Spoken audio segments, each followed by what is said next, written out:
Walking into Sarah's kitchen felt like stepping into a warm hug. The smell of roasted chicken mingled with laughter and chatter, creating a cozy atmosphere that immediately put me at ease. I was a bit of a hermit, preferring my books and lesson plans over social gatherings, but Sarah had a way of drawing me out of my shell. "Emily, you made it!" Sarah exclaimed, her voice a beacon in the bustling room. She dashed over, enveloping me in a tight hug that squeezed the breath out of me for a second. "Thought you'd bail last minute." I laughed, shaking my head. "And miss your cooking?" "Never." Sarah was the kind of friend everyone needed. Straightforward, with a no-nonsense attitude that was as refreshing as it was intimidating at times. Her husband, Mark, was the quieter counterpart, a gentle giant with a knack for listening that balanced Sarah's fiery spirit perfectly. As guests mingled, sipping on wine and nibbling on appetizers, I noticed a man I hadn't seen before. He stood out, not just because of his sharp suit that screamed "I mean business," but there was an air about him that caught my attention. He was chatting with Mark, but his gaze wandered, eventually locking with mine. "That's Michael," Sarah whispered, sidling up to me. "Quite the catch, huh?" I raised an eyebrow. "And he's here because?" Sarah's grin was mischievous. "Let's just say, I might have played matchmaker tonight." Before I could protest, Sarah was dragging me across the room, my heart hammering in my chest. "Michael, this is Emily, the friend I've been telling you about." "Emily, meet Michael, the city's most eligible bachelor." Michael extended his hand, his grip firm but gentle. "Pleasure to meet you, Emily." His voice was smooth, with a confidence that made my knees wobble a bit. "Likewise," I managed to say, hoping my nervousness wasn't too obvious. Dinner was served, and conversations flowed as freely as the wine. Michael was easy to talk to, sharing stories of his travels and business ventures that sounded like they were from another world compared to my quiet life as a teacher. "So, Emily, Sarah tells me you're shaping young minds." "That must be rewarding," Michael said, his eyes twinkling with genuine interest. I shrugged, feeling a blush creep up my cheeks. "It's more like herding cats, but yeah, it has its moments." Michael laughed, a sound that made my heart flutter. "I can only imagine. It takes a special kind of person to do what you do." The evening flew by in a blur of laughter and shared stories. As the night wound down, Michael offered to walk me to my car, a gesture I found charmingly old-fashioned. Standing beside my car, the cool night air felt electric between us. "I had a great time tonight, Emily. I was wondering if you'd like to go out sometime, just the two of us?" I hesitated, not used to this kind of attention. That sounds nice, Michael." "Great.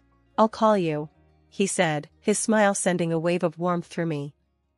"Yeah, I'd like that," I replied, the smile on my face feeling permanent. Driving home, I couldn't shake the feeling that tonight was the start of something new. Little did I know, that dinner at Sarah's wasn't just a simple gathering.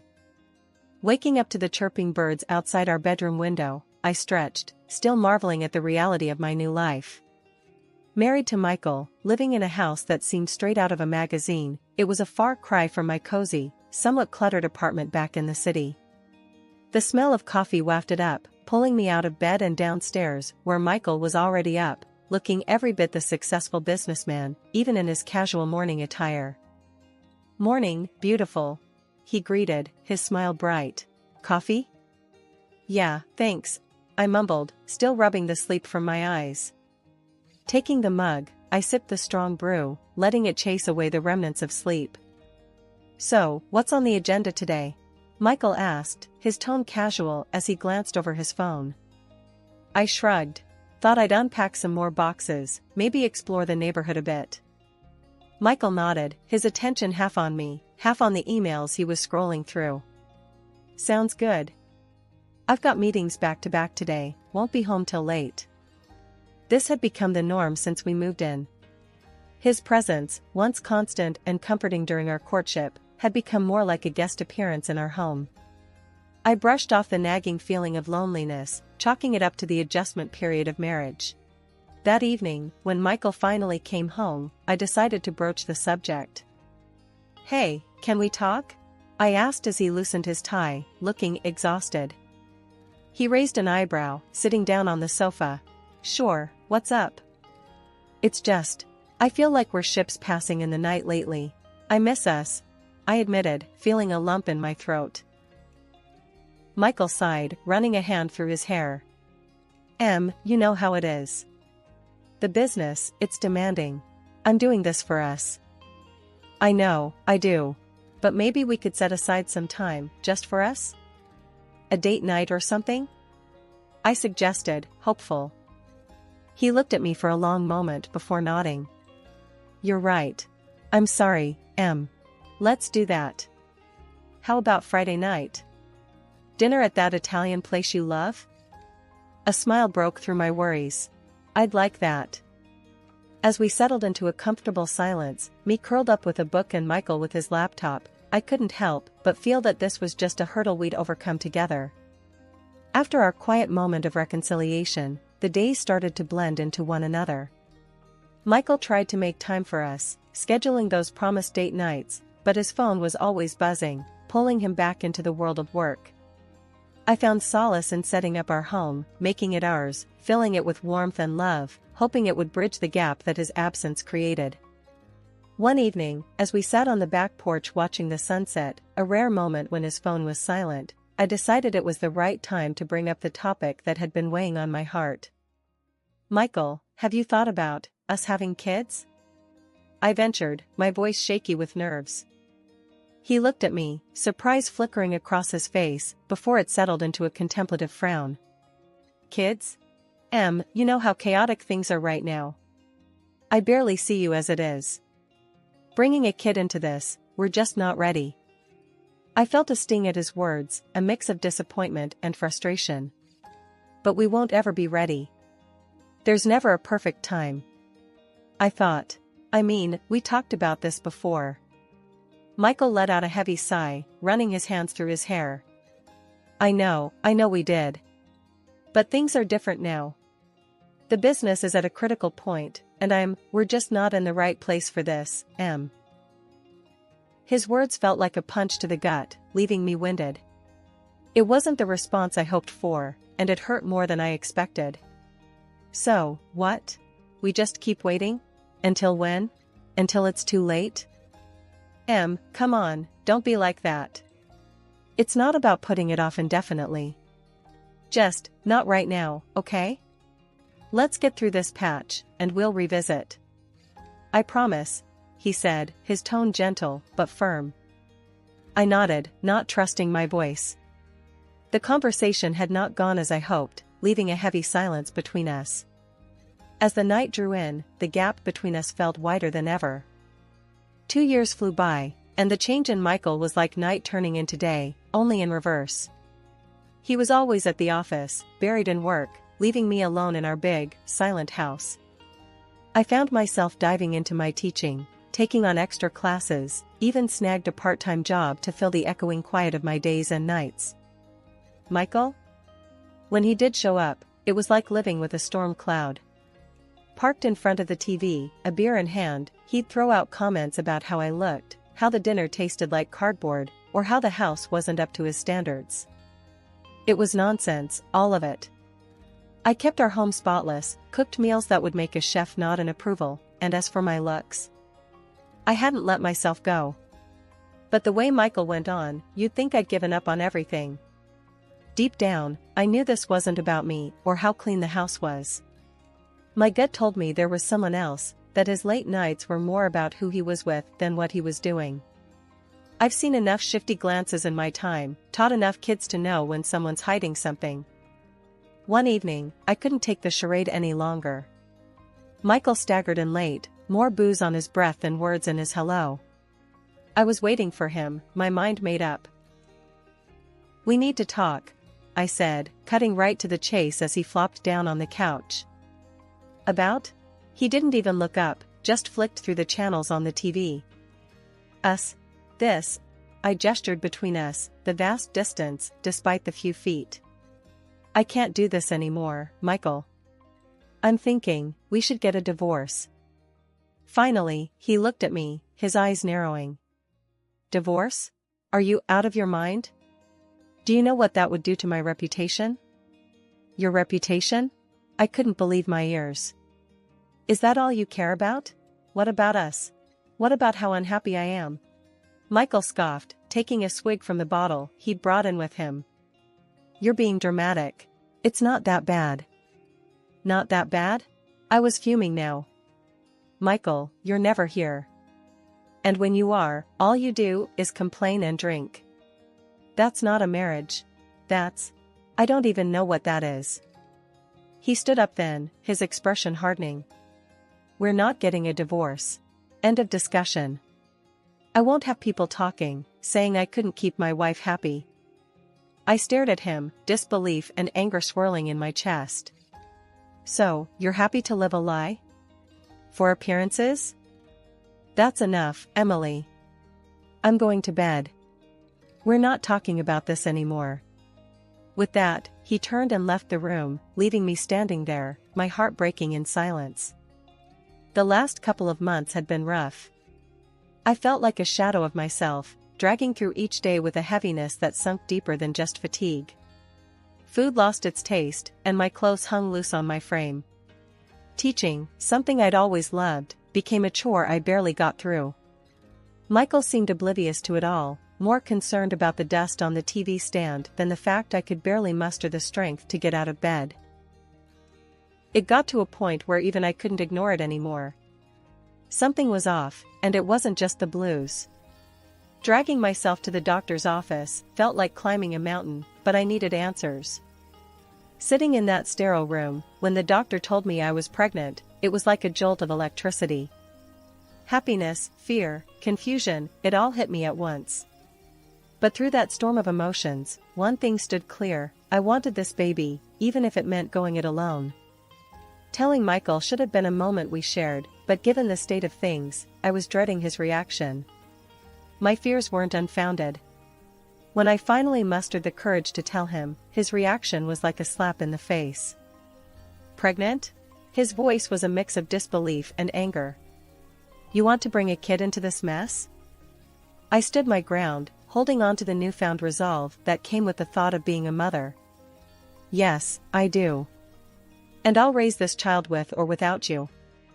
Michael laughed, a harsh sound that echoed off the walls. Without me? You think you can handle this on your own? You're not exactly young, Emily. His words stung, but I was beyond caring about his opinions. I am fully capable of raising this child. It's clear you don't want any part in this, so maybe it's best if you leave. That set him off. Michael was furious, his words a venomous stream I refused to absorb. He stormed out, and the silence he left behind was a relief compared to his presence.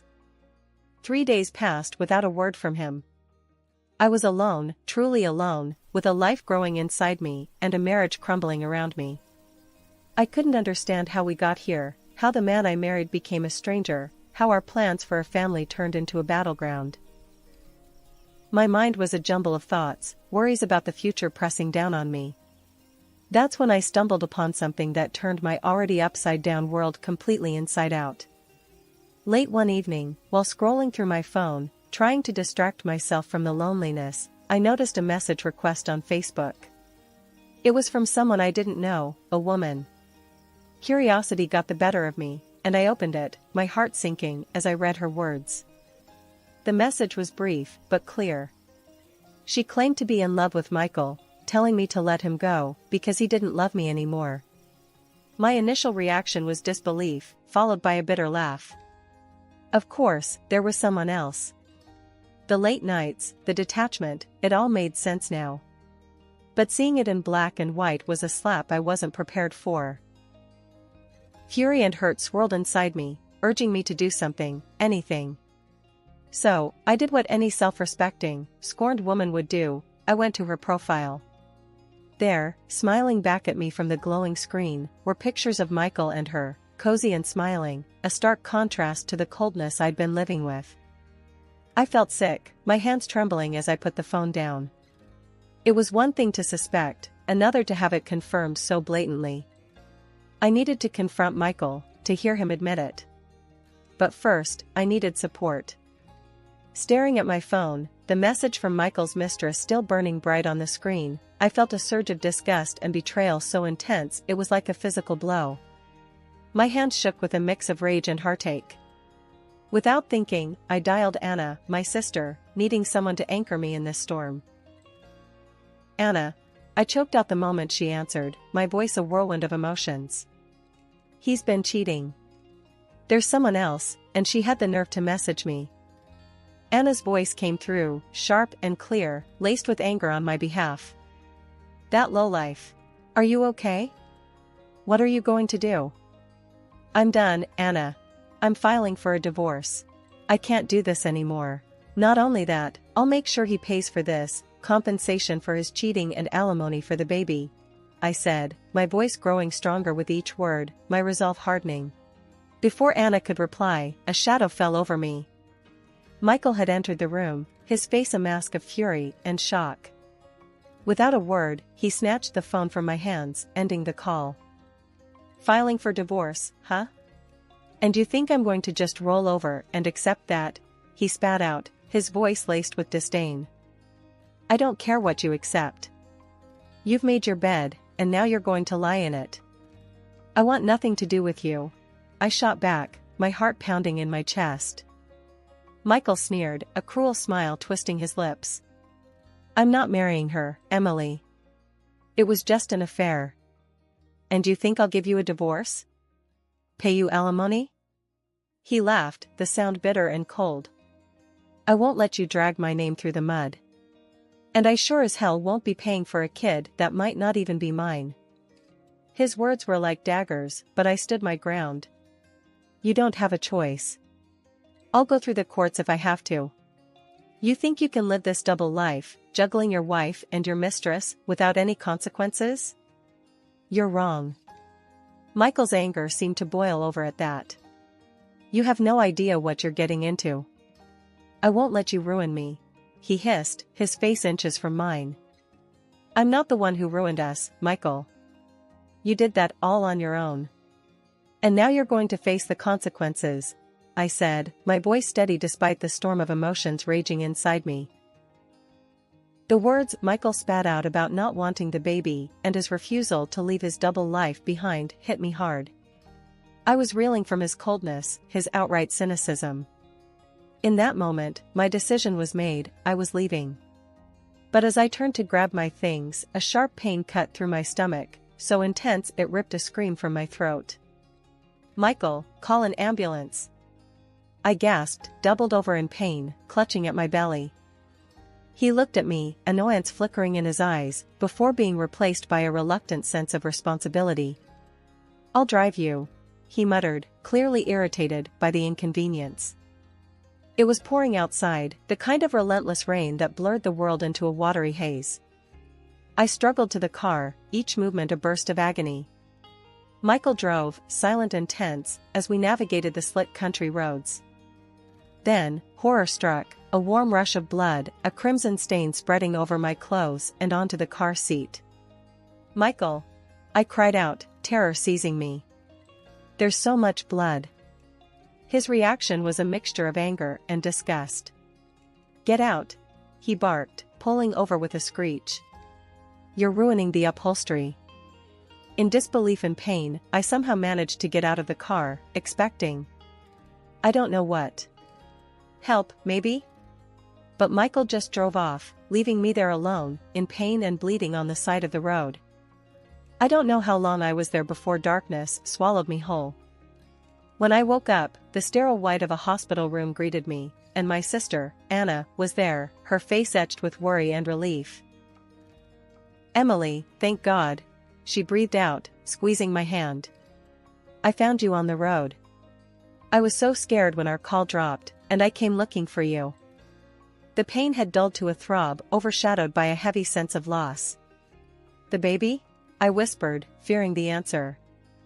Anna's eyes filled with tears. I'm so sorry, Em. They couldn't save the pregnancy. Grief washed over me, a tidal wave of sorrow for the life that would never be. Amidst the pain, Anna shared that Michael had been in an accident too, found not far from where she'd found me. It seemed fate had a cruel sense of irony.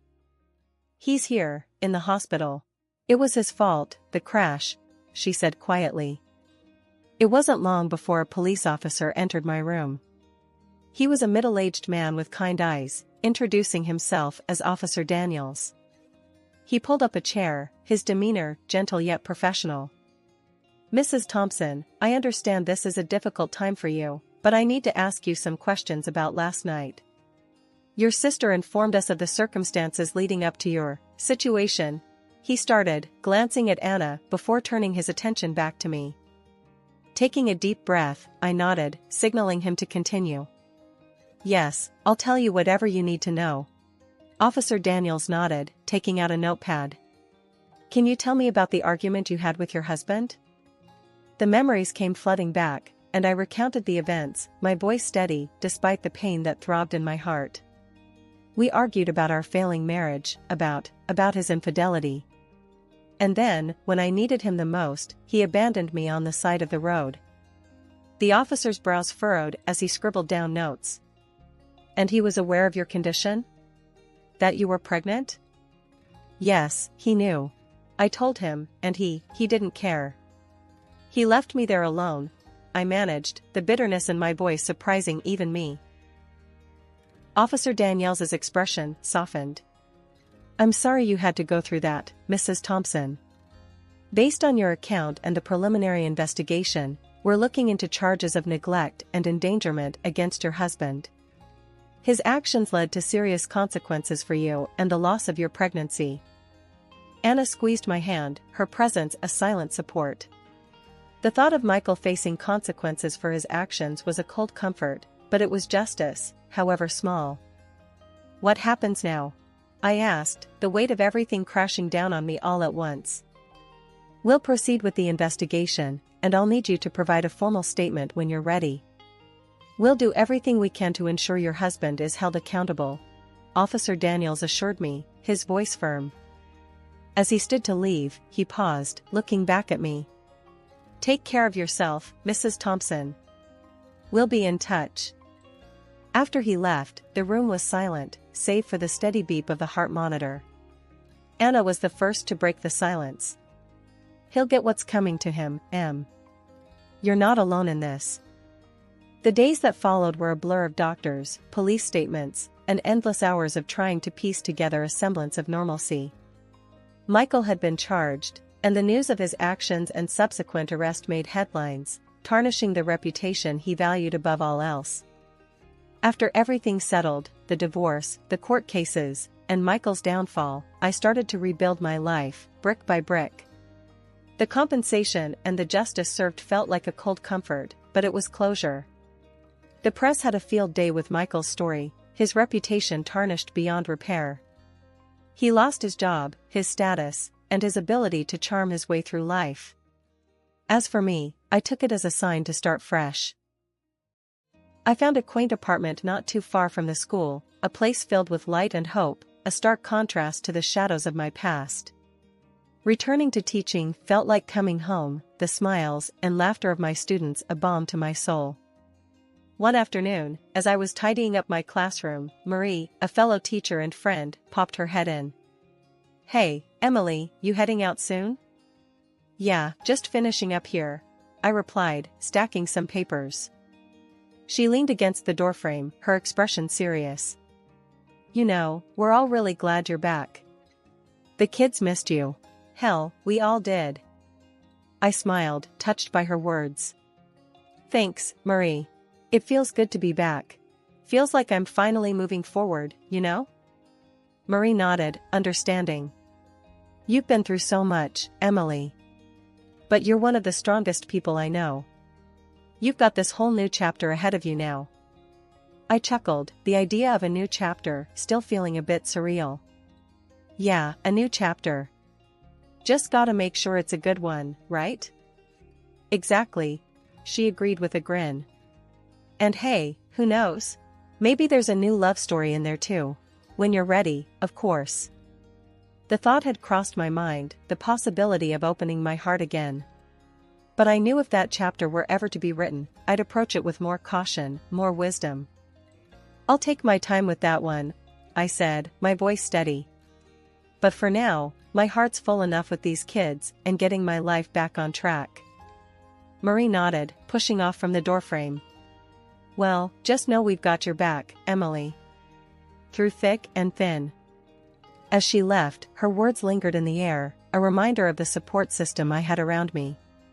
My journey hadn't been easy, and the scars would always be a part of me. But as I looked out at the empty classroom, filled with the echoes of laughter and learning, I felt a sense of peace.